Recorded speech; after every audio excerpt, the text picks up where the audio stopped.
습니다. 그동안 인유에 대한 연구는 일반 문학 작품에서 발생하는 잠시만요. 네.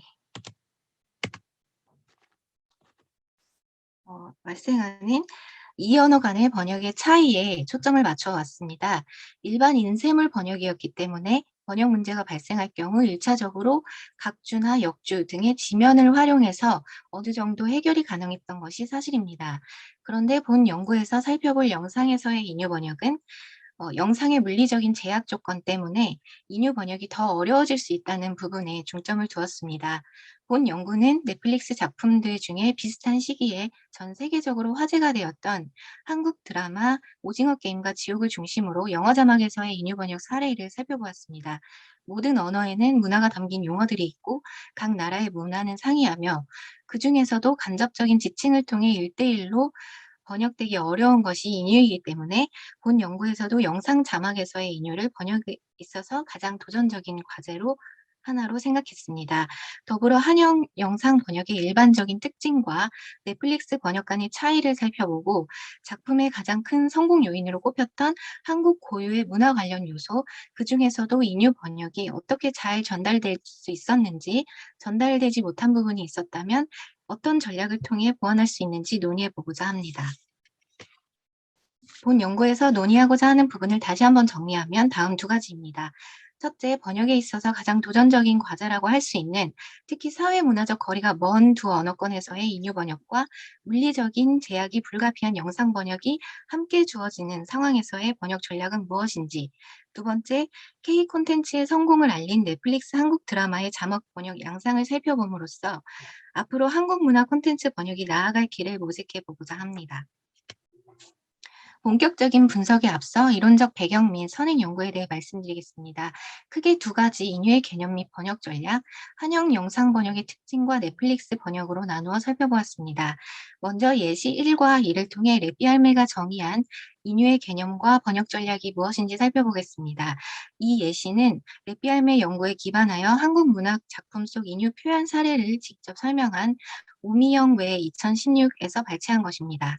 예시 1은 고유명사 인유 사례입니다.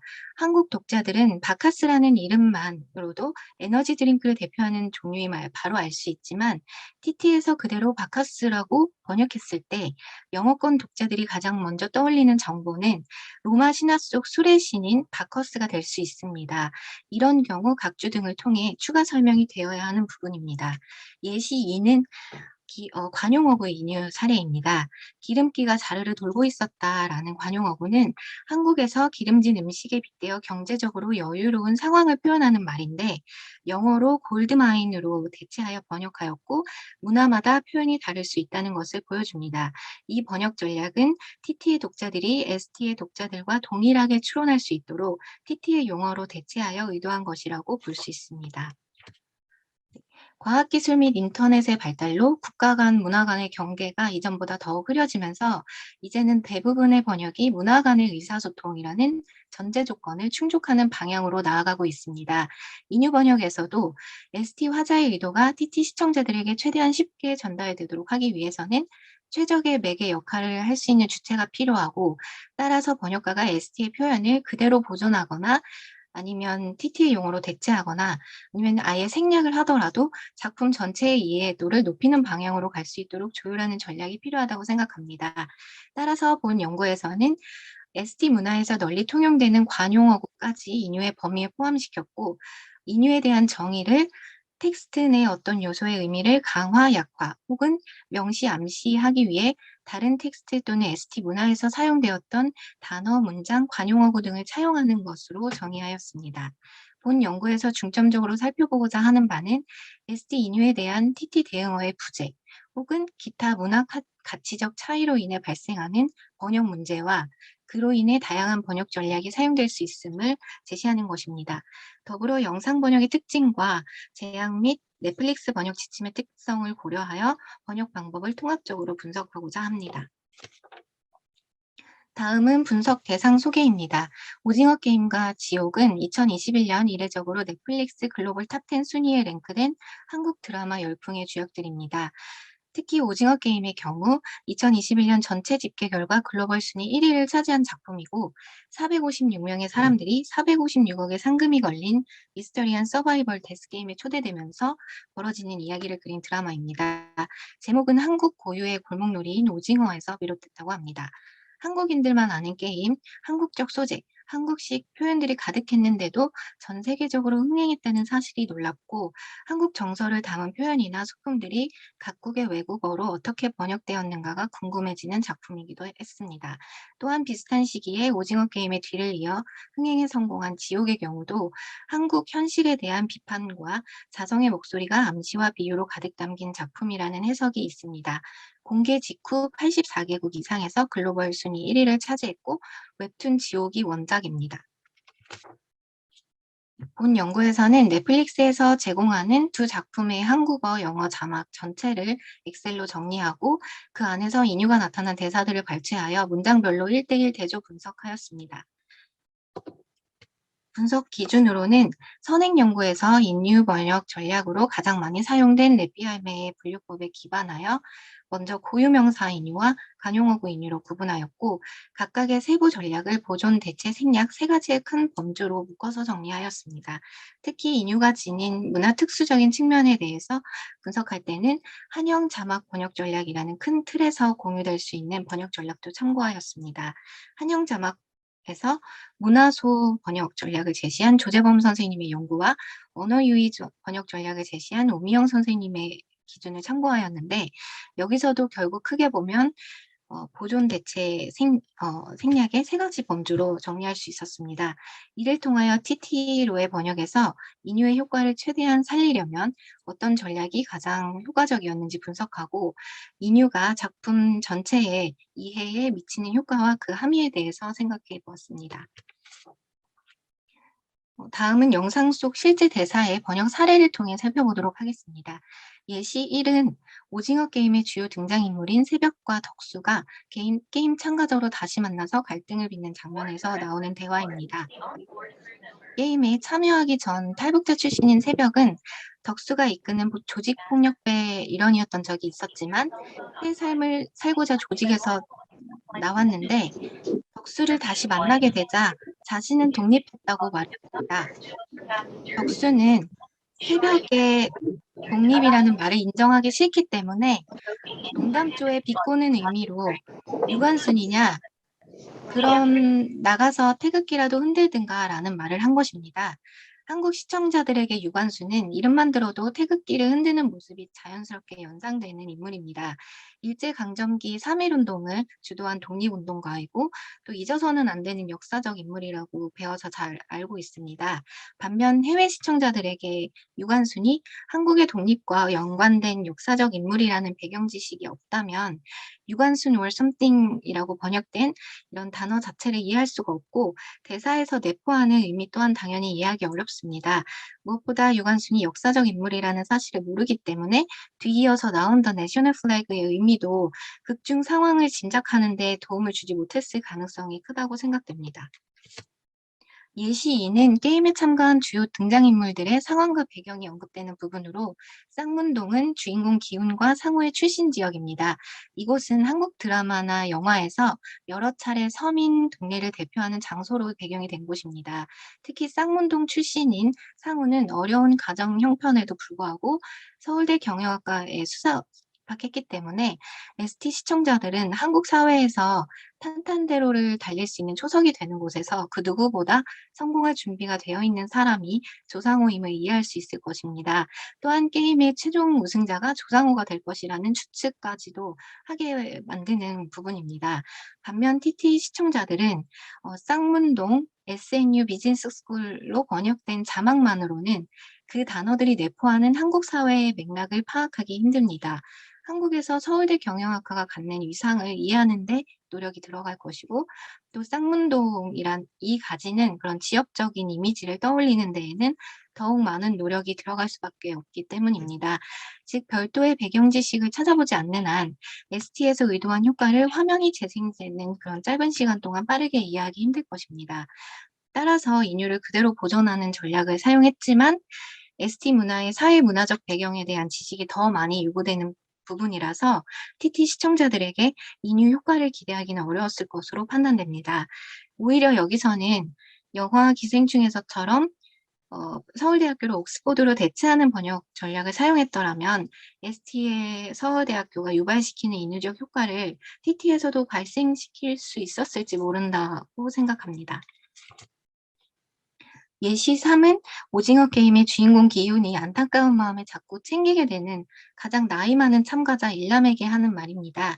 따뜻한 아랫목이란 표현은 한국의 전통 가옥인 한옥에서 난방 설비인 온돌의 원리와 좌식 생활의 문화를 이해해야 비로소 알아들을 수 있는 말입니다. 따뜻한 아랫목에서 등을 지지다라는 표현은 아랫목이라는 단어를 통해서 가족의 화목함이라는 더 큰 의미를 포함하고 있습니다. 이것은 지극히 한국적인 소재와 문화적 정서가 담긴 말이기 때문에 짧은 TT에서의 대응어를 찾을 수 없습니다. 특히 문화적 거리가 먼 영어권 시청자들에게 화면 재생 시간 동안 그런 역사적인 흐름이나 문화적 체험을 동반해야 이해할 수 있는 이런 부분을 에 대한 이해를 바라기는 쉽지 않습니다.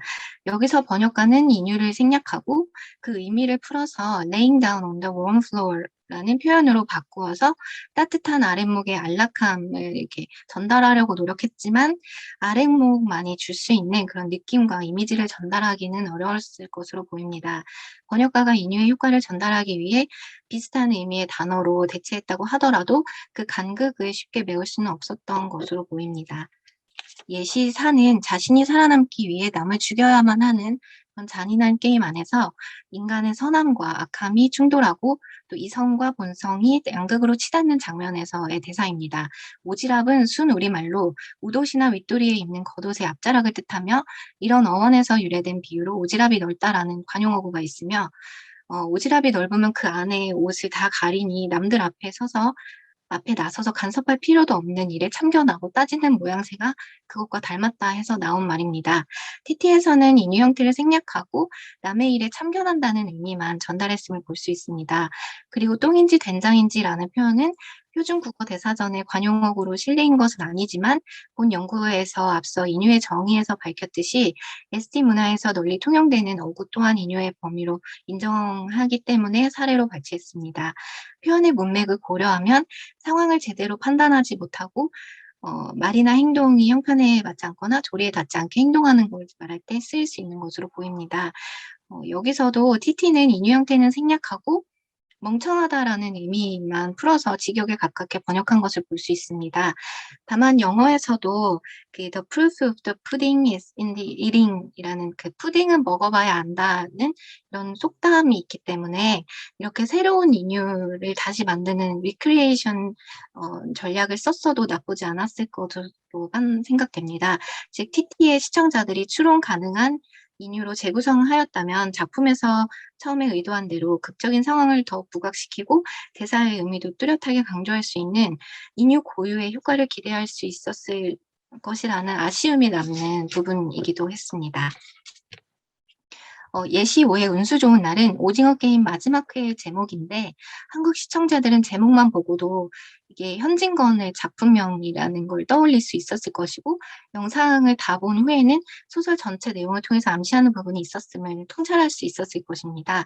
그 현진건의 운수 좋은 날은 운수 좋은 날에 아내의 죽음을 맞이하는 그런 아이러니를 통해 우리 민족의 비참한 현실을 고발하고 있는 작품인데 오징어 게임 속 주인공 기훈도 게임 최종 승자로 거액의 돈을 받게 됐지만 집에 돌아와서 어머니의 죽음을 맞는 아이러니를 빗대어 나타냅니다. 예시 5의 TT는 ST의 인유를 그대로 보존하는 전략을 썼는데 TT 시청자들은 ST의 소설에 대한 정보가 없기 때문에 영상을 보기 전에는 ST 시청자들만큼 인유의 효과를 동일하게 가질 수는 없겠지만 영상을 보고 난 후에는 최종 승리한 날이 결국 그 주인공에게 럭키데이가 아니었고 이게 반어적인 표현이었다는 표면적인 의도 정도는 파악할 수 있었을 것으로 판단됩니다. 예시 6은 드라마 지옥에서 발췌한 것입니다.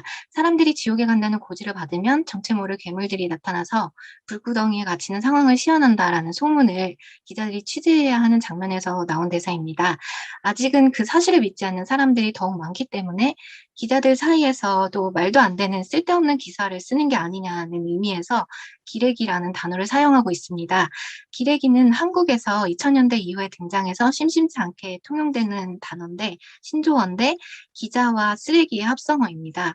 보통 허위 보도를 하는 기자들을 비하하는 말이긴 한데 한편으로는 한국에서 언론에 대한 신뢰도가 많이 떨어져 있음을 짐작할 수 있게 하는 말이기도 합니다. 이 단어는 일단 한국어에 대한 그 합성 형태에 대한 지식이 있어야 하고 더불어 한국 언론에 대한 이해도 함께 수반되어야 이해할 수 있는 단어입니다. 여기서 번역가는 This is why people never respect reporters라고 바꾸어서 ST에서의 인유의 형태는 지우고 의미만 직역으로 풀어서 설명하였습니다. 이렇게 하면 TT 시청자들이 이해하는 데는 문제없이 지나갈 수 있겠지만 그 ST에서 굳이 이렇게 합성어를 사용해서 냉소적이고 비꼬는 의미를 담아서 장면의 분위기를 고조시키려 했던 원래 의도는 전달되지 못했을 것입니다. 그래서 이런 번역이 전체 작품에서 계속적으로 쓰이게 된다면 결과적으로는 작품 전체의 분위기까지도 바꿀 수 있는 위험성이 있기 때문에 주의가 필요할 것으로 보입니다. 마지막으로 예시7은 작품에서 등장하는 인간의 잘못된 믿음을 꼬집는 대표적인 단체 두 곳에서 그중 하나의 리더가 실시간 동영상 방송을 통해서 사람들을 이렇게 선동하는 장면 속의 대사입니다. 내가 지옥에 갈 상인가라는 표현은 2013년 흥행에 성공했던 한국 영화 관상에서 수양대군이 당대의 천재 관상가인 내경에게 건넨 유명한 대사이고 내가 왕이 될 상인가 를 차용한 표현입니다. 1차적으로 친숙한 유행어를 통해서 작품에 대한 집중도도 끌어올리고 한편으로는 유머를 유발시키려는 의도가 있었음을 짐작할 수 있습니다. TT에서 이 표현을 그대로 직역하였지만 해당 유행어가 가지는 인기와 유머적 요소를 이해하기 어려운 TT 시청자들에게는 그 인유 효과가 전달되지는 못했을 것으로 보입니다. 네, 지금까지 분석 내용을 바탕으로 정리해보면 특히 사회문화적 거리가 먼 두 언어권에서의 인유 번역 시 중요한 점은 ST의 인유가 만들어내는 더 큰 의미와 의도가 TT 시청자들에게 제대로 전달되었는가 하는 것이었습니다. 여기서 문제는 ST의 인유 표현을 TT에서는 찾을 수 없는 경우가 많다는 것 때문에 제기될 가능성이 컸습니다. 보존의 전략으로 간다고 해도 영상에서 추가적인 설명을 할 수 없기 때문에 TT 시청자들의 사전 배경 지식이 전제되어야 하고 또 대체의 전략으로 갈 경우에도 TT 시청자들의 사회문화적 경험의 차이가 크기 때문에 자막 전달만으로는 부족한 부분이 많은 것을 볼 수 있었습니다. 결국 인유의 번역은 문화의 차이, 또 수용자, 공유 지식의 차이 등을 고려하여 텍스트뿐만 아니라 기타 다른 요소들을 활용한 통합적인 번역 전략으로 다루어져야 할 것입니다. 또한 넷플릭스라는 플랫폼 안에서의 번역이라는 특징이 영향을 미칠 수 있는데 예를 들면 제작자와 번역 작업 사이에 충분한 시간적인 협의가 힘들다는 점, 그리고 넷플릭스가 현지화 전략을 위해서 이용자 의견을 반영하여 상황에 따라서 자막 업데이트를 할 수 있다는 점 등을 생각해 볼 수 있습니다.